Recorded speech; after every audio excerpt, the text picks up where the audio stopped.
Hello family, कोणाला पण आहे ना असं केक बघून आहे ना पटकनशी तोंडाला पाणी सुटतं. आणि हा केक आम्ही घरीच बनवलेला आहे, फक्त 15 मिनिटात आणि 30 रुपयामध्ये बनलेला आहे. हिच्यामध्ये ना अंडा आहे ना काही, आम्ही व्हेजिटेरियन आहे, फुल काही अंडा ते नाही खात. तर चला पटकनशी तुम्हाला रेसिपी सांगते. इथं 2 ओरिओचे बिस्किट घेऊन घेतले होते मीने. मस्तपैकी मिक्सरमध्ये पेस्ट करून घ्यायचं आहे, बिना पाणी टाकण्याचं का दूध टाकण्याचं, काहीच टाकायचं नाही.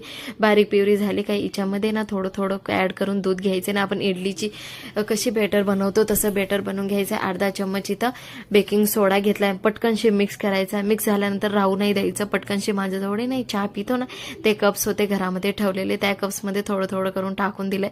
आणि आम्ही पण पहिली वेळेस बनवलं होतं, त्याच्यामध्ये थोडी थोडी चॉकलेट ॲड करून दिलेली. आणि जे कढईमध्ये ठेवणार ना ती कढई आहे ना 10 मिनटं पहिले एकदम कम गॅसवरती फ्रीट म्हणजे गरम होण्यासाठी ठेवून दिले. आणि ते कप आहेत ना तिथं ठेवून द्यायचे. 15 मिनटं राहू द्यायचे तुम्हाला कम गॅसवरती. 15 मिनटं राहू द्यायचे. 15 मिनटानंतर तुम्ही इझिली ते काढू शकता. नाही बघा, इझिली केक बाहेर निघून येतं, फक्त ग्लास फावून टाकायचे. तर अशा प्रकारे आम्ही हा केक एन्जॉय केला आणि इतका टेस्टी होता ना विचारू नका, खूपच छान होता. तर पटकन बनवा, रेसिपी फक्त पाहू नका. आणि आवडली असणार तर चॅनलला लाईक आणि सबस्क्राईब करा. तर आपण भेटूया पुढच्या व्लॉगमध्ये फॅमिली. Bye bye.